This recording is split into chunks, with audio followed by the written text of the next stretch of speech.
उसी दिन सीएम आवास में रिपोर्ट मांग लिया गया। बिल्कुल। और कौन है वहाँ से कुणाल जो तैयारी कर रहे हैं, कौन भूमियार आ गया वहाँ पे जो सीधे विजय चौधरी को, मैंने राजा के राइट हैंड को अकबर बिरबल वाला स्टाइल में कौन चुनौती दे रहा था, पता लगा। जदयू भाजपा की 2-3 बैठकों में हो गई हैं और कुछ ऊपर की जो कुर्सियां हैं, कोई बिहार सरकार में मंत्री है, कोई 4 बार से जीता हुआ है, कोई कुछ है, उन्हीं का टिकट कटना है। ये कहा है as Bihar representative where the caste survey open many eyes to ground realities, I assure you our constructive cooperation in utilizing the census findings for genuine social transformation. नोरमा ग्रुप, जो सोचता है वो करता है, आपके अपने सपनों का आशियाना। नमस्कार, मैं विकास सिंह राजपूत और आप देख रहे हैं रातों रात। आपसे वादे के अनुसार घड़ी में सुबह के 7 बज रहे हैं और हम फिर एक बार हाजिर हैं। हाथों में आपके चाय होंगे, न्यूज़पेपर होंगे, तो फिर से हम यही निवेदन करेंगे कि न्यूज़पेपर को रख दीजिए, अपने मोबाइल में आप भारत लाइव को खोलिए, साउंड बढ़ा लीजिए, चाय की चुस्की लीजिए और हमारा खबर को सुनिए, क्योंकि जो खबर आज हम रातों रात में लेकर आए हैं ये पूरे 24 घंटे के लिए बिहार की राजनीति को गर्म रखेगा। पूरे 24 घंटे के लिए बिहार की राजनीति की क्या कुछ होने वाली है उलट फेर हम आज आपके लिए रातों रात में लेकर आ गए हैं। और हमारे साथ में हमारे संपादक डॉक्टर नमन मिश्रा सर हैं, तो सीधा हम अपने संपादक से जुड़ते हैं। और पहला खबर सर, रातों रात में तेजस्वी ने मोदी को बड़ा मैसेज भेजा है। देखिए, जातीय गणना हो रही है पूरे देश में, बिहार में हो चुकी है। इस जातीय गणना का विरोध एनडीए ने कितना किया था, मैं सभी दलों की बात तो नहीं करूंगा, लेकिन भाजपा तो विरोध कर रही थी, भाजपा कम से कम एक बड़ा हिस्सा तो विरोध कर रहा था जी। जदयू चूंकि उस वक्त तेजस्वी यादव के साथ थी तो वो भी इस मुद्दे पर उनका स्टैंड बड़ा अलग तरीके का था जी। वो लगभग तेजस्वी के साथ थे इस मामले पर जी। वहीं दूसरी तरफ आप देखिएगा तो चिराग पासवान जो उस वक्त एनडीए का हिस्सा नहीं थे, उन्होंने भी एक इंडिफरेंट स्टैंड इस पर लिया था। फिर अगर हम बात करें उपेंद्र कुशवाहा की, तो उनका भी स्टैंड स्पष्ट था, वो चाहते थे कि जातीय गणना हो, उनकी तो मांग भी रही थी।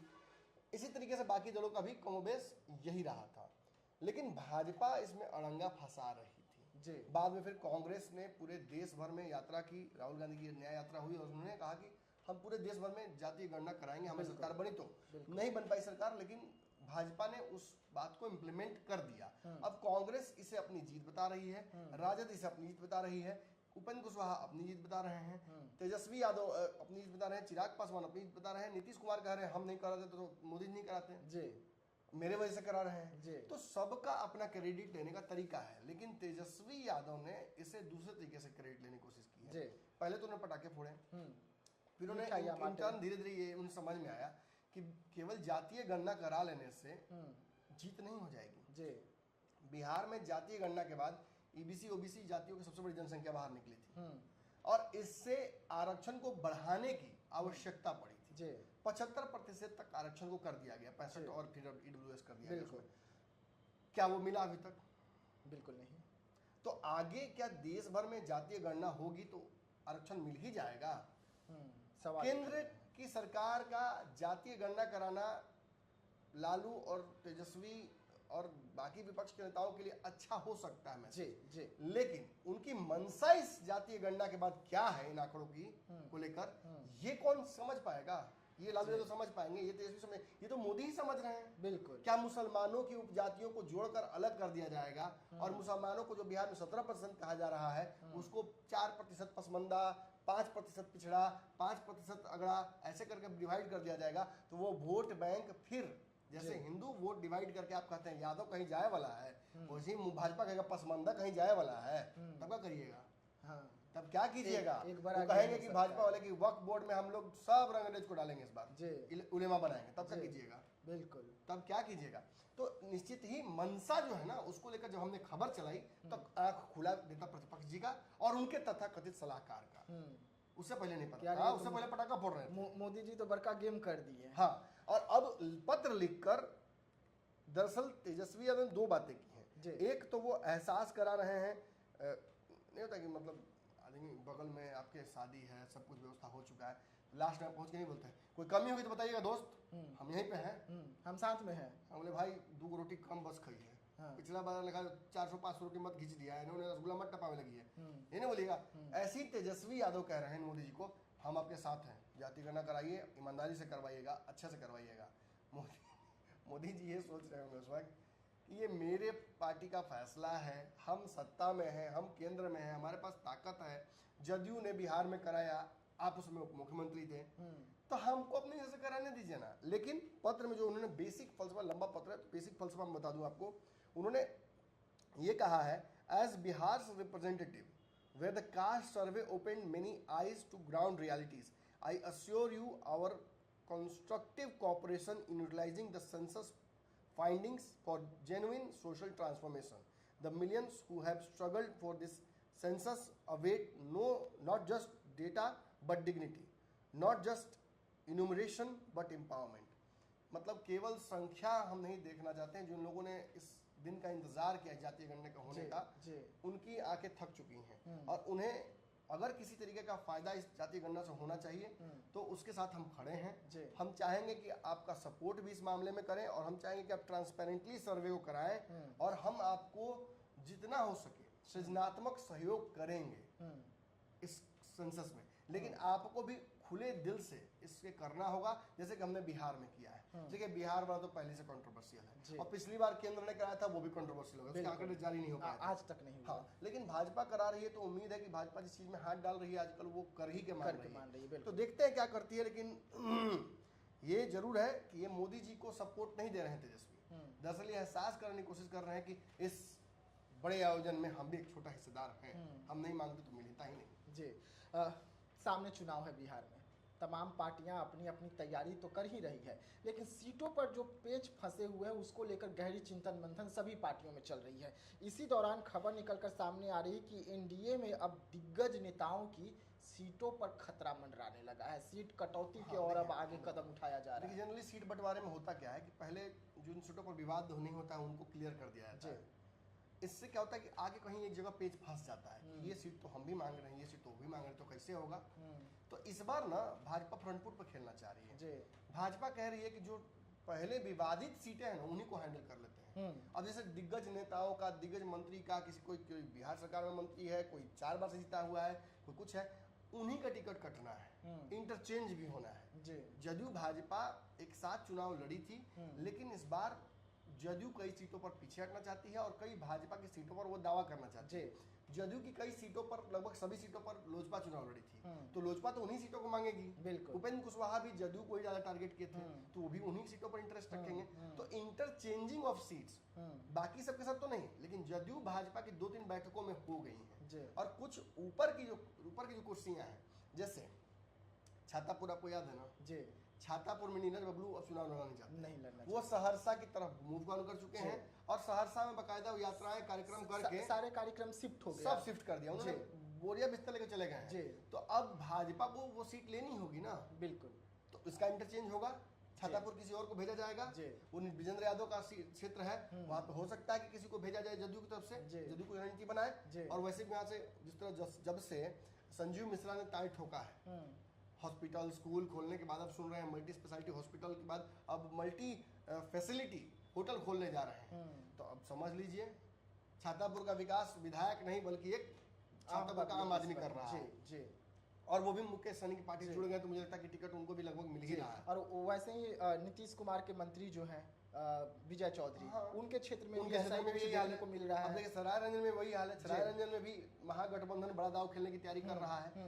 इतनी समस्याएं इस क्षेत्र में है, वो तो हम बताएंगे, लेकिन इन समस्याओं को कोई समाधान नहीं दिख रहा है। 3 बार से जीते हुए विधायक नीतीश कुमार के राइट हैंड विधायक, बिहार सरकार के मंत्री विधायक, बिहार सरकार में वाटर रिसोर्सेस मिनिस्टर, और पानी क्षेत्र में है ये नहीं है, पानी का लाइन लगा हुआ है। तो निश्चित ही लोग परेशान हैं और इन परेशानियों का जो कहीं ना कहीं कहा सकता है जवाब चुनाव में उनको मिल जाएगा। तो इस डर से कुछ दिग्गज इधर से उधर शिफ्ट हो रहे हैं। भाजपा के भी कई दिग्गज हैं, क्योंकि देखिए अभी कंफर्म नाम नहीं मिला है, तो मैं पहले ही बोलकर डराना नहीं चाहता हूँ, लेकिन टॉप नेता जो 3 बार 4 बार जीते हुए हैं, ऐसे कई चेहरे हैं जो इस बार हटना चाहते हैं पीछे। कोई MLC बनना चाहता है, कोई सीट एक्सचेंज करके सेफ सीट पर जाना चाह रहा है। सबको लग रहा है कि तेजस्वी यादव को रोकने के लिए मुस्लिम यादव मलाह की जो रणनीति है इसको टैकल करना जरूरी है। बिल्कुल। बढ़ते हैं अगली खबर की ओर।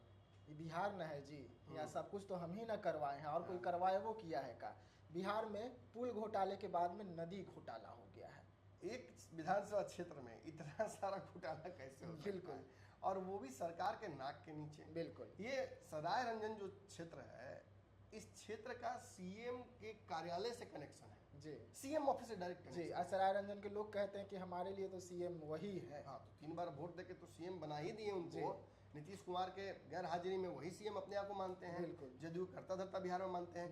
क्षेत्र को काहे नहीं विकास करते हैं, काहे नहीं कोई काम कर रहे हैं यहाँ पर कल हमने दिखाया था कि पुल गायब हो गया, आज तो नदी ही गायब हो गई। बिल्कुल। बलान नदी का तस्वीर दिखाइए भाई, बलान नदी की तस्वीर हम देखने गए। अब जब हम पुल के नीचे पहुंचे तो मछुआरा समाज ताश खेल रहा है, धूल उड़ रहा था, धूल उड़ रहा है, नदी तो है ही नहीं। और दो बार टेंडर हो गया नदी को रिस्टोर करने का। बलान नदी का पौराणिक महत्व भी है और उसका रोजगार सृजन को लेकर भी महत्व रहा है। अब बाढ़ के समय में ही कुछ दिनों के लिए पानी आता है, बाकी पानी सूख चुका है। तस्वीरें हमारे सामने थी और लोगों की नाराजगी इतनी है कि मतलब जुबान खराब कर ले रहे हैं अपनी लोग, लेकिन हम तो वो नहीं बोलेंगे।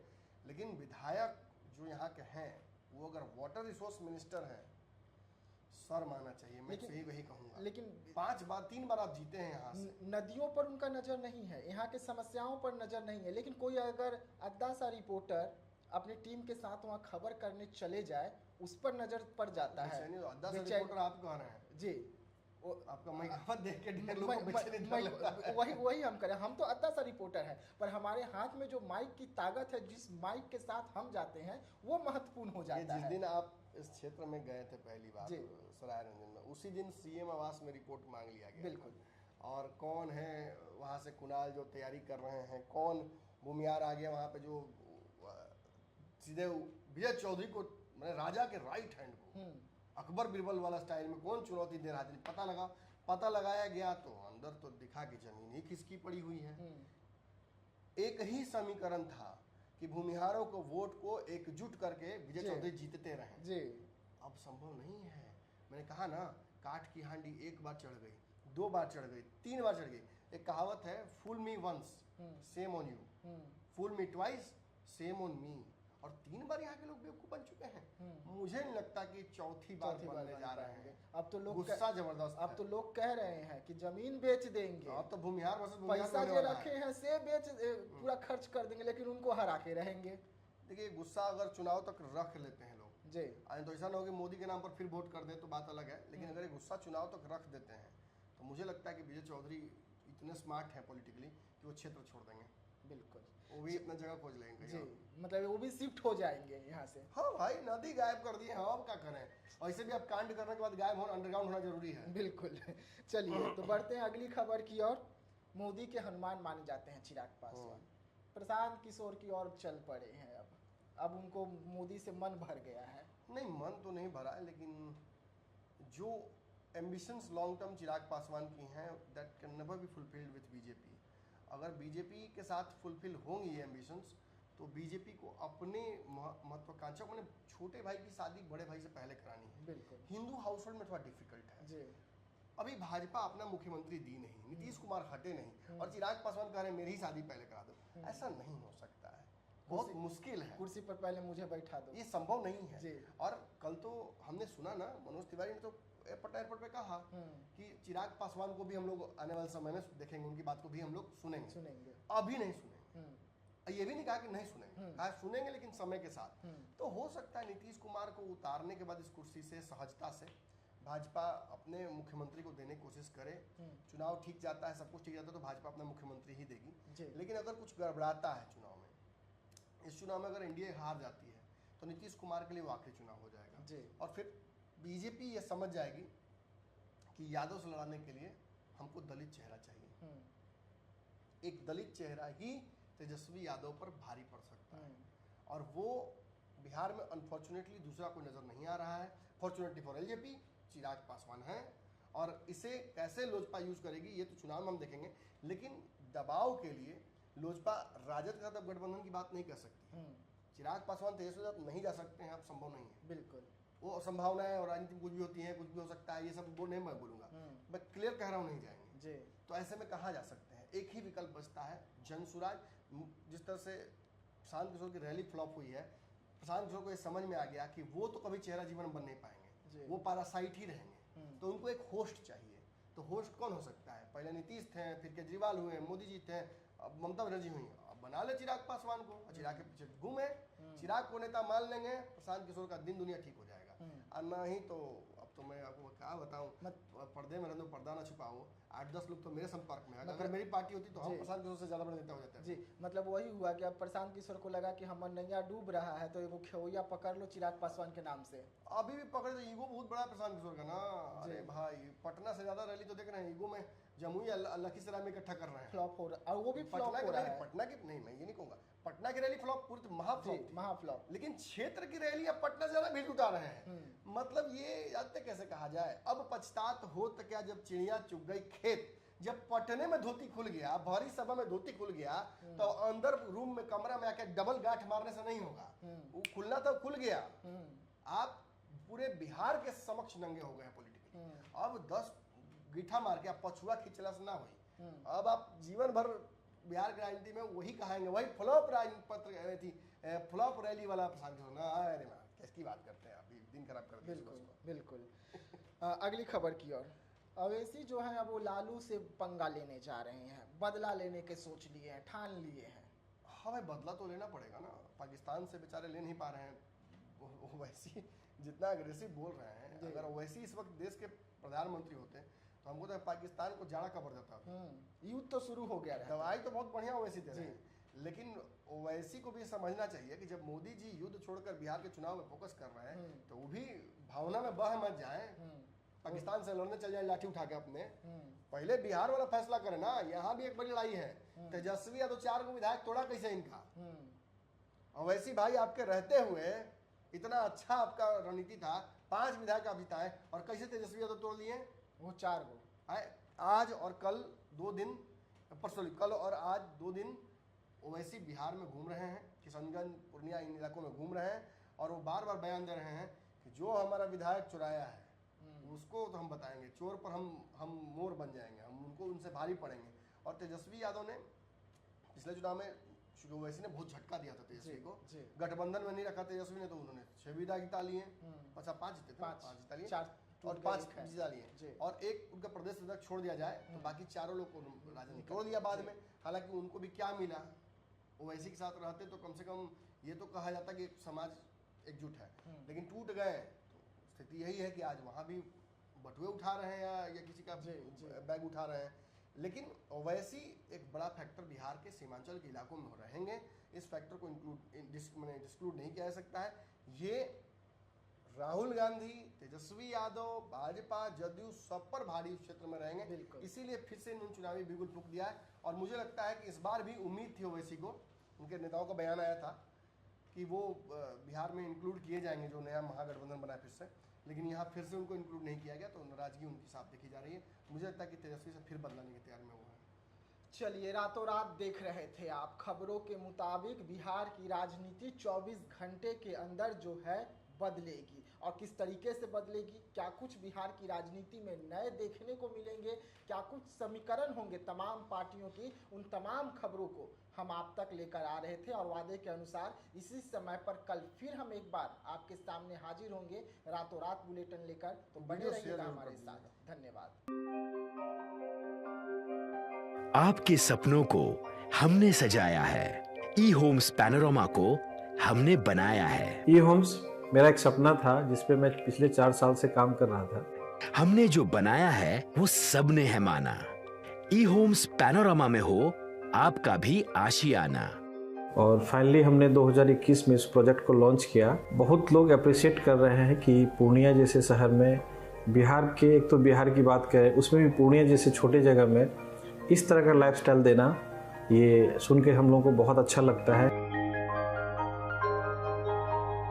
ई होम्स में हमने कुछ और भी किया है, जैसे हम जिस जगह में रह रहे हैं हमारे फैमिली सिक्योर हो, उनको सिक्योरिटी का ध्यान में रखा है।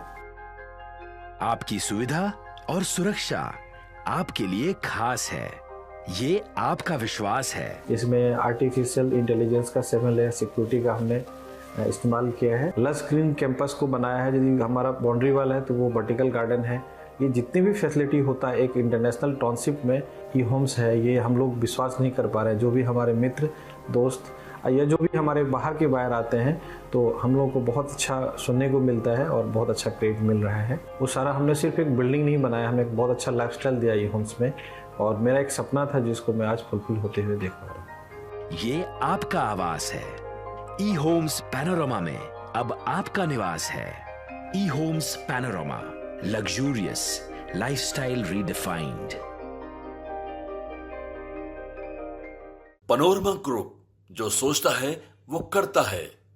अगर ये वीडियो पसंद आई और वह बिहार के राजनीति और बिहारियत से सरोकार रखेनी तो सब्सक्राइब बटन दबा के चैनल के सब्सक्राइब कर ली। ओजे एगो घंटी बा, ओकरा बटन दबा देला से कुल सटीक और मारक खबर रुआ मुफ्त में मिल जाई। अगर रुआ पत्रकारिता के हमनी के नया प्रयोग में सहयोग कर चाहतानी तो ज्वाइन बटन दबा दी।